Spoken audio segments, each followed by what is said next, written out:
Hi everyone, it's great to be back here in Barcelona with you at Mobile Congress. For years, I believed that by merging technology with humanity, we could unleash imagination and fundamentally change the way people communicate and interact in the world forever. Over the past few years, we have all experienced a paradigm shift in the way we interact, not only with each other, but the world around us and with ourselves. A question I continue to find myself asking is, in the era of the metaverse, what are steps we can take to continue encouraging imagination, connection, and sharing our stories? I believe the answer to this lies in collaboration and co-creation.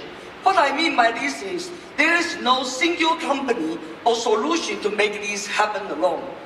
By working together, we can not only create new and exciting experiences, but also shape the future of technology and humanity itself.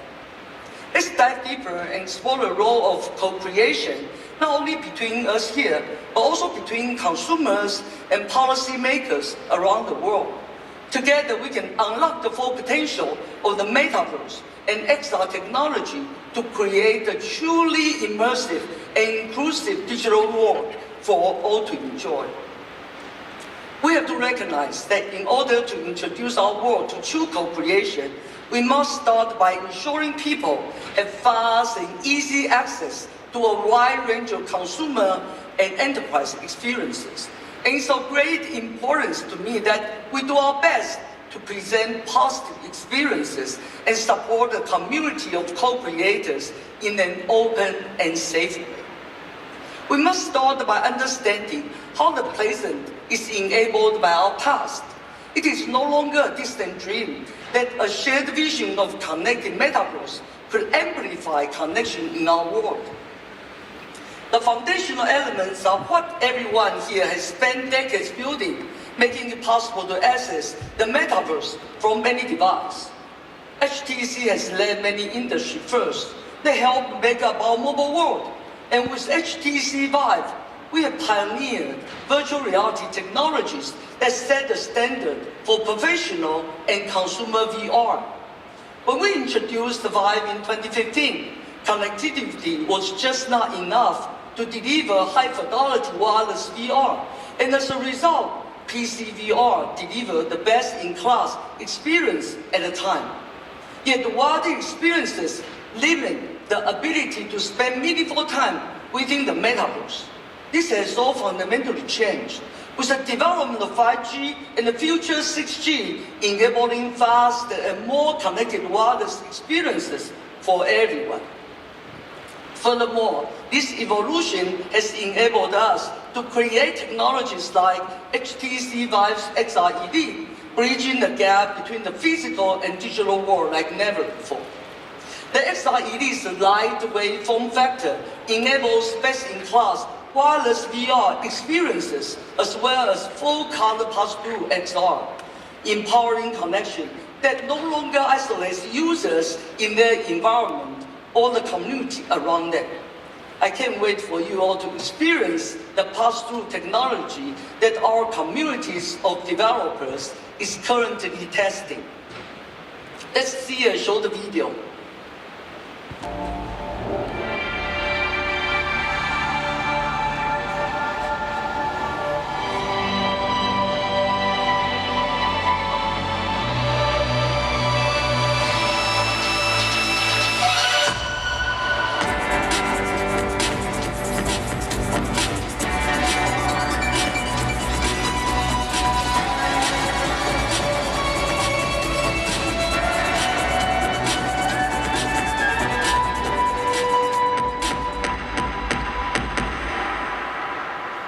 As a result of the confluence of our technological breakthroughs, XR hardware can now truly support Vive and Viveverse to showcase and enable co-creation at all levels. In thinking about the collaboration and the use of our XR technology, I couldn't help but think about a heart-wrenching yet inspiring story shared with me by the president of Surgical Theater, Alon Zuckerman. In early 2020, Alon received the terrible news that his son, Itai, had been diagnosed with aggressive cancer in his pelvis. As a father, Alon was determined to do everything in his power to help his son fight this devastating disease.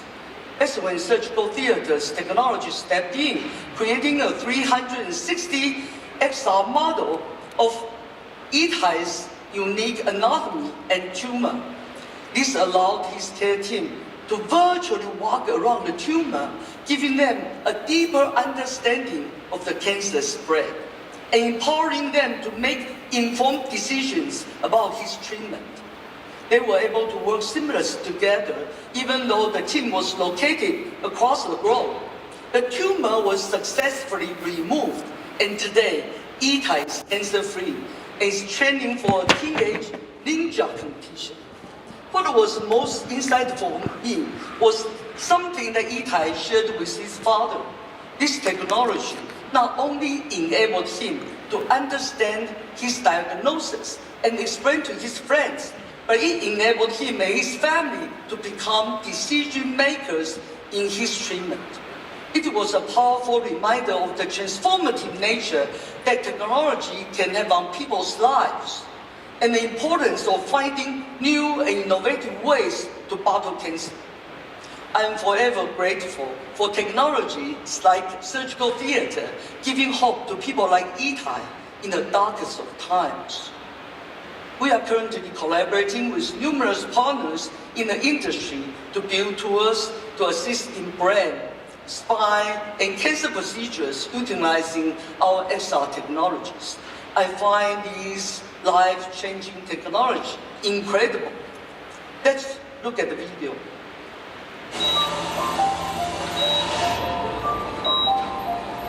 The most successful brain surgeries start before you enter the operating room. With a 3D model of your brain, we rehearse your exact procedure from every possible angle, so we can deliver the highest survival rates in the country. At NYU Langone, the nation's #1 hospital for neurology and neurosurgery. The data is inspiring as well. A Yale School of Medicine study found that VR-trained surgeons were 29% faster and made 6 times fewer mistakes. With Miami Children's Hospital found that 400% increase in long-term retention for VR-trained students. But co-creation is not just about technology. It's also about the importance of building a community and a society where trusted input from consumers, industry, and end users plays a central role from beginning to end. To build this forward-looking society, our technologies must place users' privacy, security, and consent first. Unlike many of our peers, at HTC and Vive, we believe that privacy truly comes first, and that all users and creators should own their identity, data, and creations. We must consider the ethical implications of new technologies, especially as the AI wave has just arrived. Many companies would love the unrestricted access to this vast data flow that the metaverse enables. But if we do not allow users' privacy first, imagine a world where biometric and voice data can be combined with social targeting to create customized ads created by AI in real time.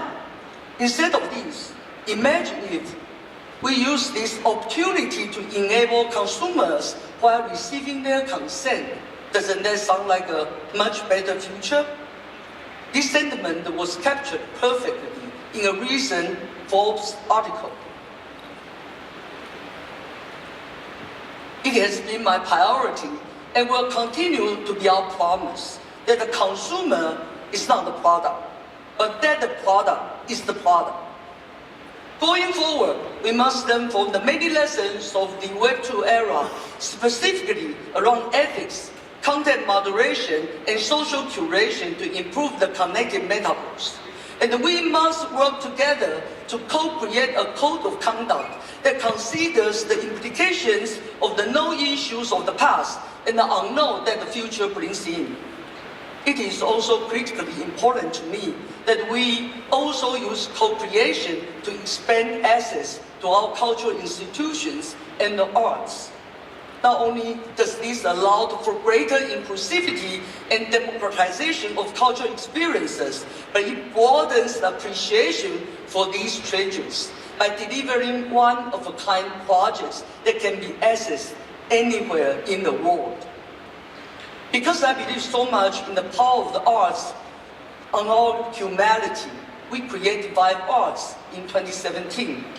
We have collaborated with numerous institutions, artists, and individuals to co-create experiences driven by this passion. In early 2019, Orange initiated a project and invited Vive Arts to preserve French cultural heritage that ended up being much more important than we could have ever imagined. The project began as a collaboration between Vive Arts, the City of Paris, the Notre Dame Cathedral, Orange, and our content partner, Mwc, to digitally preserve one of the most important pieces of architecture anywhere in the world. It will allow anyone to experience Notre Dame in VR without the need to go to Paris. But what we didn't know at the time was that the project would end up assisting in rebuilding of the cathedral itself. As you know, early in the evening, on April 15th, a terrible fire broke out in the attic of the cathedral, destroying the spire and the beams supporting the roof. Fortunately, the team had completed months of painstaking work, creating high-resolution scans of the interior and the exterior of the cathedral just weeks before the fire broke out. The impact of this project has been incredible, with daily viewings booked through, both in and outside of Paris. The humanity of our technology truly lets you walk through space and time even before the reconstruction is complete and we are allowed to visit in person again. Technology can ensure our history lives on, no matter what our future holds. Let's play the video.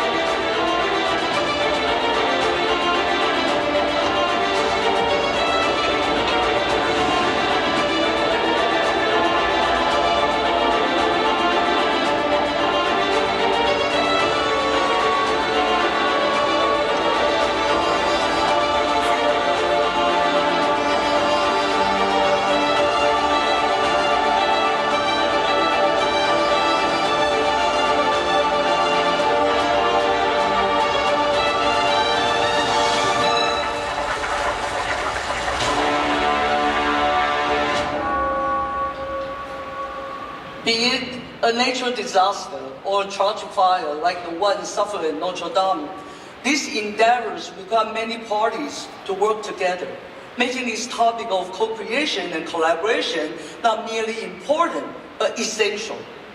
We will not succeed in achieving a connected metaverse without it.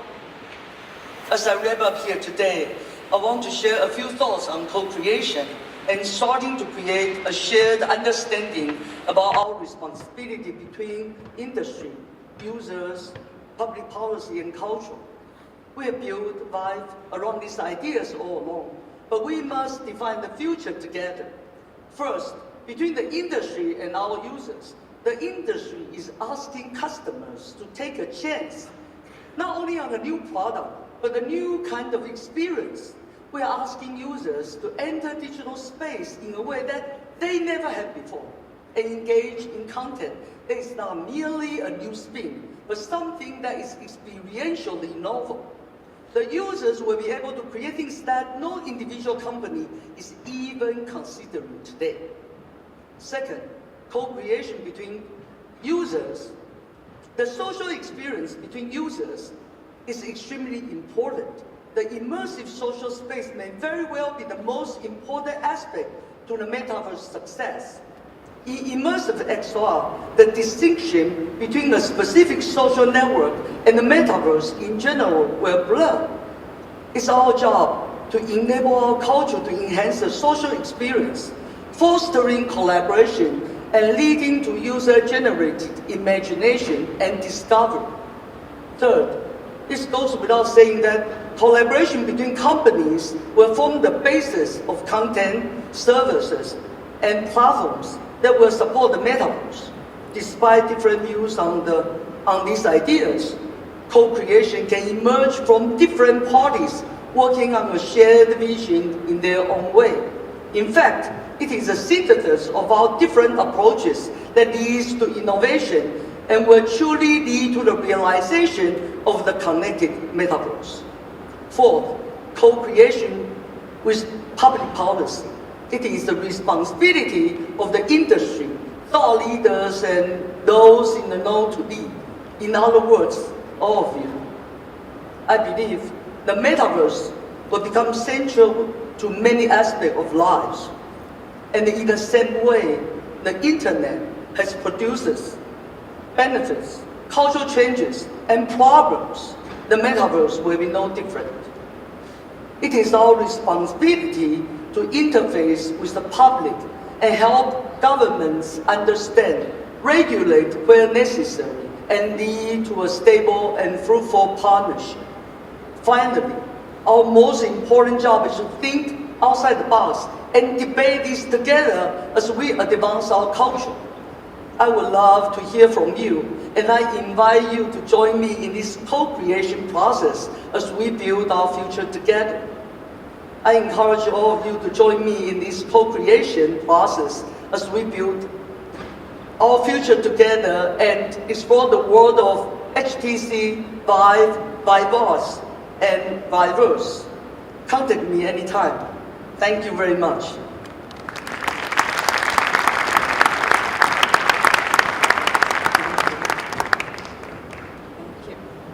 Okay, so we've seen examples of collaboration for the purpose of shared investment, for the purpose of shared technology, and now in this example, new experiences from healthcare to the arts.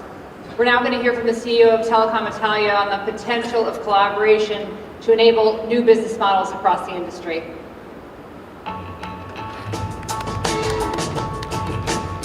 Thank you. Thank you. Good morning, everybody. We've seen a lot of colleagues that were talking about technology, sometimes futurology, but to guarantee a future, we have to preserve our present. So I will not talk about technology. I will remember to everybody that if we are here, it's because our company has to generate profit. And if it will be unable to generate profit, this future will never happen. But to clarify the concept, it's better to tell to all of you that I'm used to stress the concept when I try to explain my thought. So I tell the things as if there is only black and white, but I perfectly know that life is made by a lot of gray tones. In the meantime, what I'm going to describe to you is something that is more applicable to the European region and not necessarily to the other continent. But this is the main challenge that we are facing today. Perhaps in some way, when we talk about co-creation, we have to understand that co-creation is not only talk about technology, but we have to understand that we have a complex ecosystem that is made also by institutions and regulators that are a first important component in defining rule and development path. So, what we are facing today? Perhaps today we are facing a perfect storm for our telco. So let's set in this